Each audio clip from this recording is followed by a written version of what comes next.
the gospel of the Lord.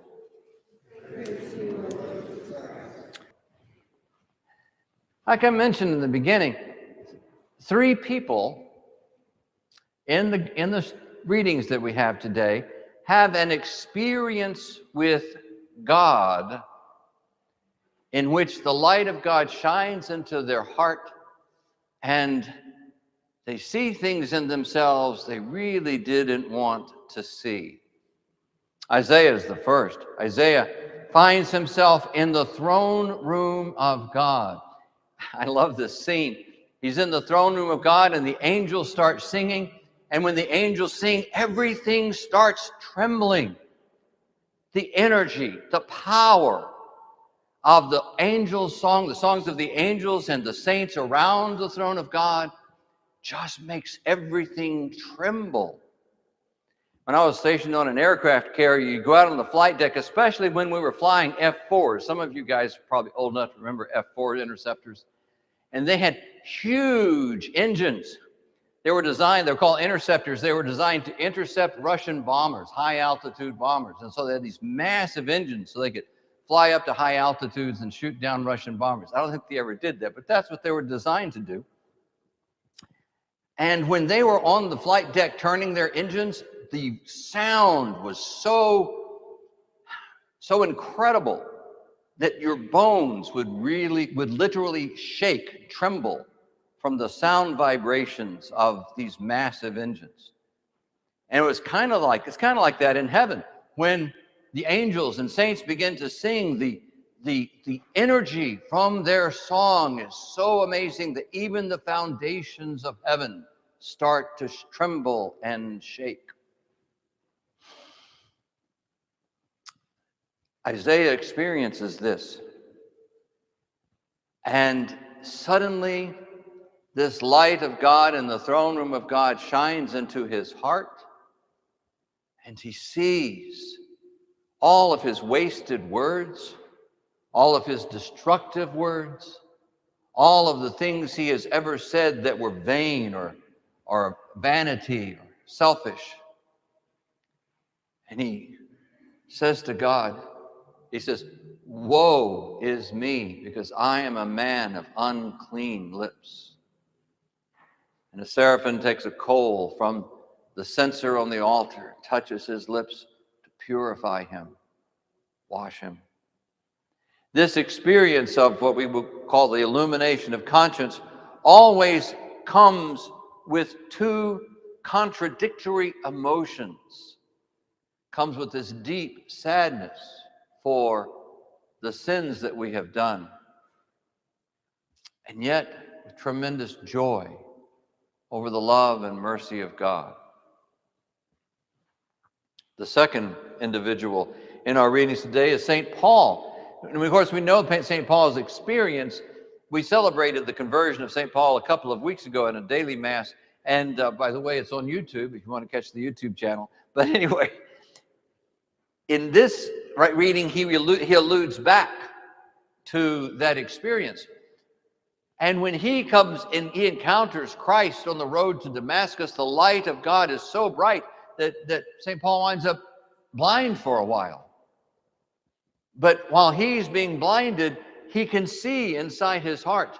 And everything he did that he thought was doing something good for God, every time he did, he said a prayer or he went out and worked with things, he was constantly working and striving to try to win God's favor and approval. And then he realizes that everything he has done, he has been persecuting God. He has been persecuting God.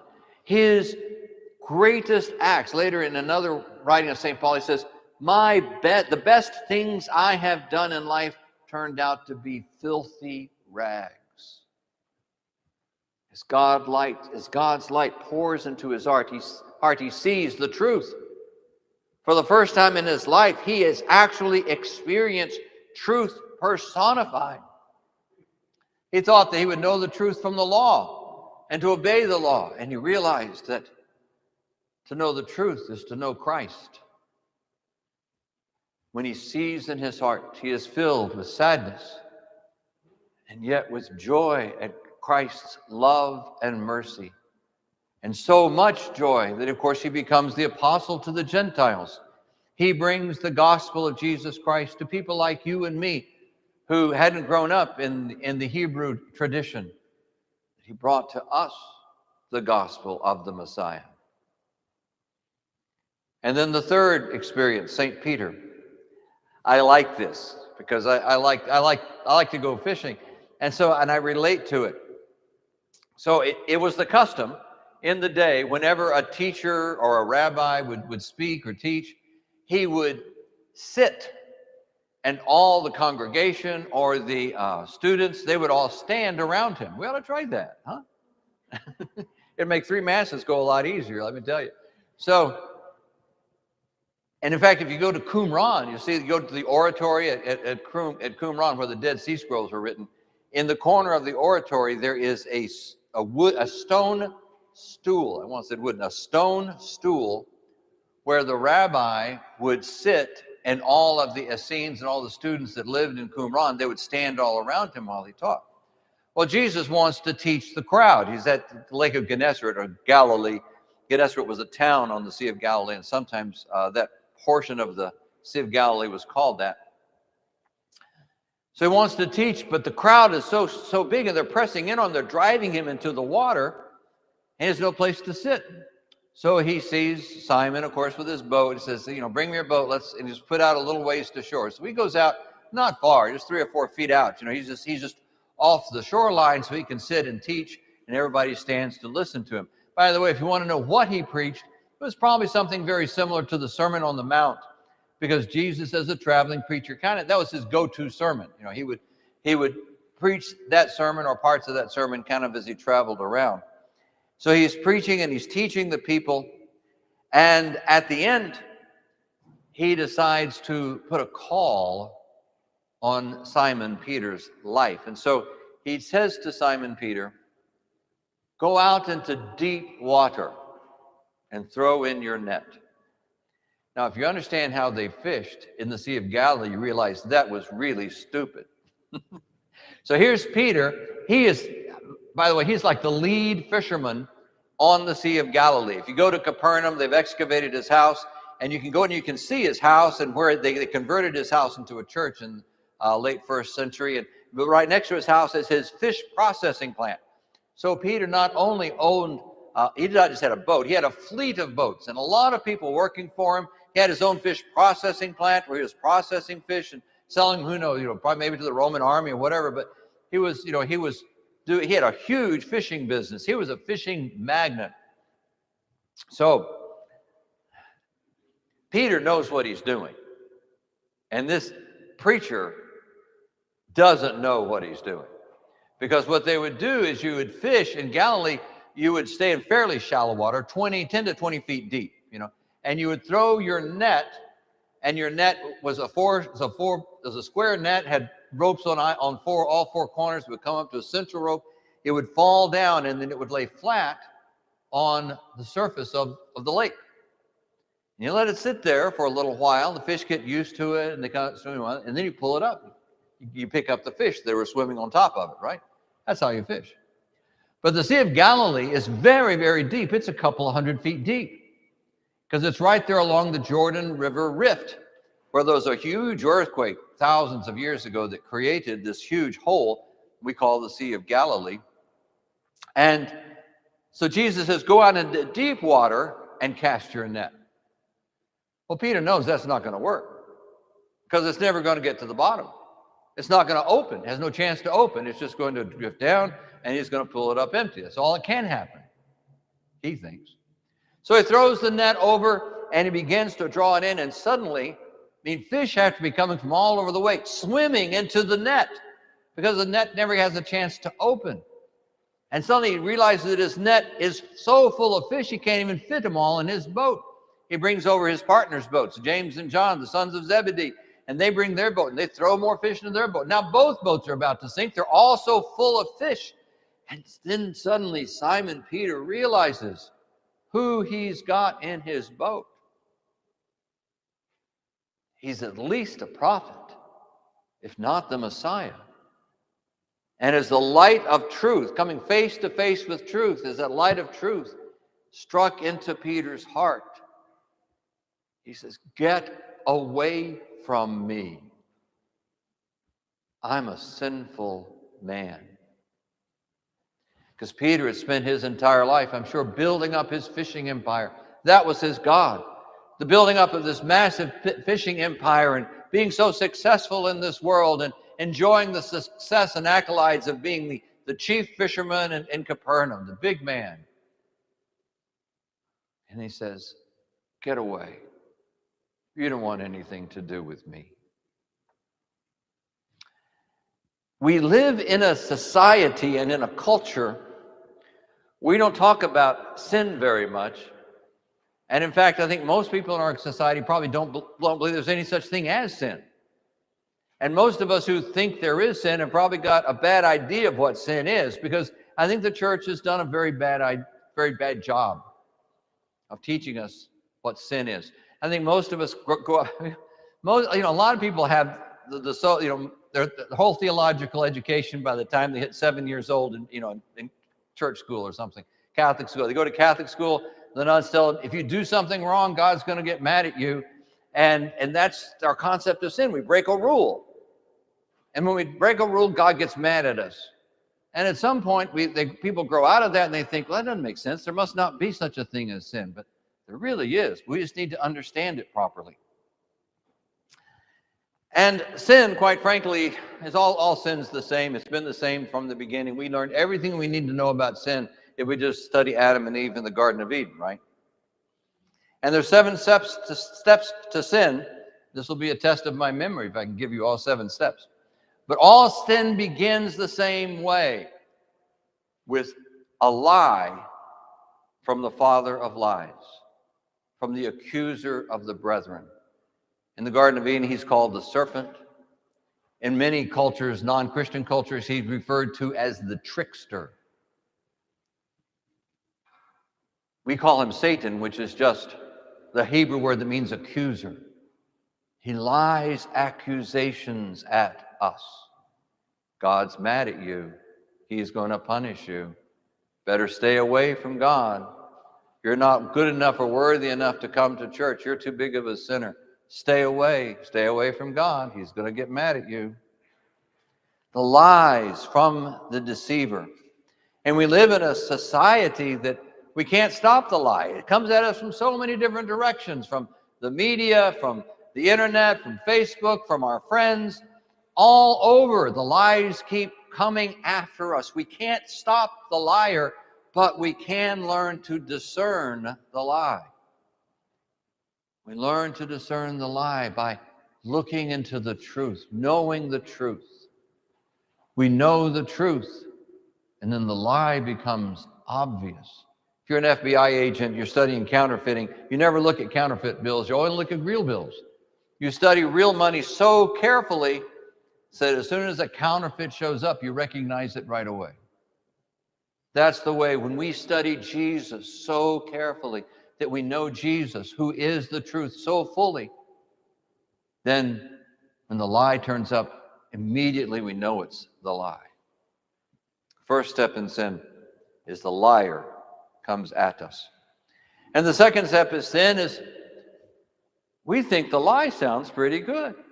What was the serpent's lie to Eve? You shall be like God. Yeah, that sounds pretty cool. That sounds good, doesn't it? I can be like God. You shall be like God. All you have to do is take the fruit of good and evil. Decide for yourself what's right and wrong. And judge those who aren't living up to your standard. Decide for yourself who you're going to judge. Take the fruit of good and evil. And in fact, if you read the Babylonian version of the Garden of Eden, you see that the fruit of the knowledge of good and evil is civilization itself. And actually in Babylon, they think that the fall was a good thing. Civilization is a good thing. People will settle, they'll have towns, and we can conquer them. We can take all their stuff. People will accumulate stuff, and we'll go take it. Actually, in the Babylonian narrative of the Garden of Eden story, It was a good thing that civilization occurred so that people will just stay there and let us come take their stuff. It's really true. But the second step of sin is we start to think maybe the lie's a pretty good deal. Or at least we start questioning the truth. Maybe God really didn't mean that. And the third step of sin is our own selfishness. Our selfishness and our pride really is at the core of all of the sins that we commit, isn't it? The judgments that we pass against other people, our desire to become the big man in town, to build up our image in the eyes of others. It's our selfishness and pride that begin to generate within us. And then the fourth step is what we typically call sin, and that is when our selfishness becomes an act. When we act out of our selfishness, thinking we're doing something good for ourselves, when in fact we are destroying ourselves. All sin is self-destruction. It's not some little rule we break, but God's going to get angry with us. The nuns are going to come after us with a ruler. No, it's all sin is self-destruction. That's why it's sin. God doesn't give us the guidelines. He teaches us in the Sermon on the Mount to give us rules that if we break, he'll hammer us. No, he gives us the Sermon on the Mountain to teach us how to live happy lives and live forever. Don't judge your neighbor, or you will be judged. Forgive, or you'll be trapped your entire life. Pray for your enemies. Do good to those who persecute you. Don't be anxious about tomorrow. God will take care of you. Build your house on rock. He gives us these guidelines, the teachings of the Sermon on the Mount, to teach us how to be happy and live forever. But instead, we become self-destructive when we can't live by the teachings of truth and think, maybe the liar's got a point.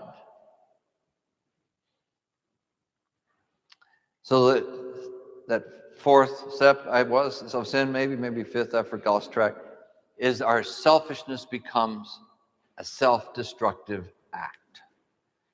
And then the next step of sin is we encourage others to join us, right? Misery loves company, sin loves company. We want everybody to follow us in this sin. We want to have us all doing our sinful lives together, our selfishness, our greed, our judgment. We want everybody to be judging and living selfishly because it justifies us. I like to justify ourselves. And so we want to get everybody around us to follow us into a life of selfish self-destruction. Because if everybody's doing it, I guess I'm okay.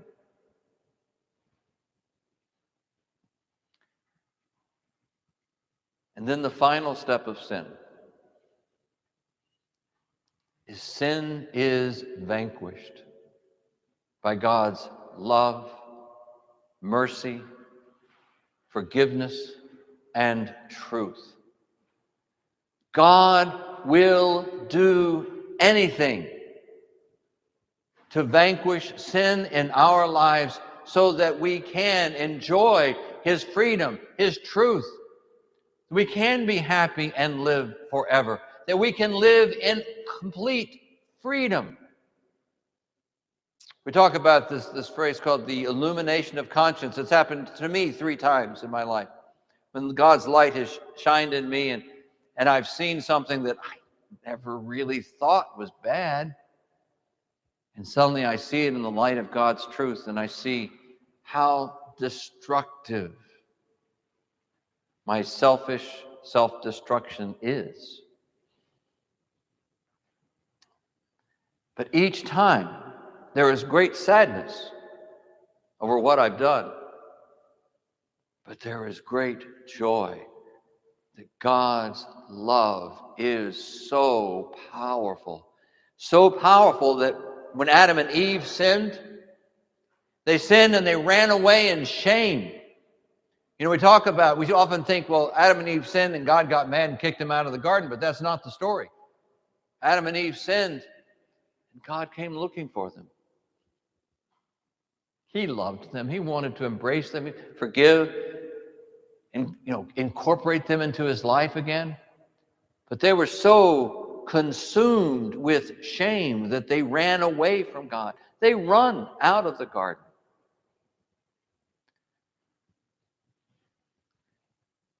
God's love is so great.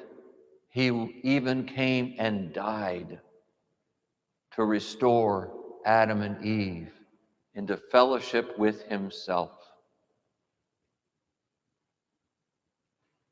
We should all pray that we will have the grace to allow God's light to shine in our hearts, that his truth will penetrate all those barriers. Our hearts are like hard candy. You know what hard candy is? It's sugar-coated so heavily, nothing can penetrate, right? That's what we do with our hearts. We sugarcoat our hearts with so much stuff that we don't let God's light in. Let God's light penetrate. We call that conversion. When our sadness turns to joy and our captivity turns to freedom. There's a great little movie you can watch, probably on Netflix or something like that. It used to be on Netflix, called The Ragamuffin Gospel. Anybody seen The Ragamuffin Gospel? Okay, good. Thank you, Janice. Someone's seen The Ragamuffin Gospel. It's about the life of a Christian musician by the name of Rich Mullins. Some of you know that name. He wrote that song, Awesome God. My God is an awesome God. He reigns on heaven above, or something like that. So, he grew up in a very abusive home. His father was an alcoholic, he was a drunk, he was abusive, he used to beat his son over and over again. And of course, they're very active in their church. You know the type. Rich Mullins grows up to become a musician. He feels compelled to be a Christian musician because he was beaten if he didn't go to church. So that's where he went. He goes to church, becomes a great Christian musician. He wrote amazing songs of praise. And his life is a mess. He is an abusive drunk just like his dad. And longing for freedom, longing to be set free from that destructive life that was really infected into him by his abusive father. He seeks the counsel of a Franciscan priest. If you watch the movie, the Franciscan priest somehow became a country preacher, but they get a bigger audience that way. But nonetheless, in real life, he was a Franciscan priest who himself had been an alcoholic and recovered and was guiding Rich, helping Rich. In fact, Rich was going through RCIA classes to become Catholic when he was unfortunately died in an automobile accident. And in the movie, the Franciscan priest makes this statement. And all my life and my prayer, my study and my contemplation, I have learned one thing. That when we stand before God, he will ask us one question. Did you let me love you? Did you let me love you? Did we surrender ourselves to allow the love of God to shine into our hearts? And yes, when that happens, there's sadness, but there's healing. Only when we allow the love and truth of God to come inside of us, to illuminate our consciences, can true healing occur. And suddenly we see that our lives have always been lives of slavery to trying to reach some goal or to become the big man or to get as much stuff as we could get or try to satisfy ourselves with a lifestyle that did not support us, that was destructive to us. Did you let me love you? God speaks to you today. Let me love you.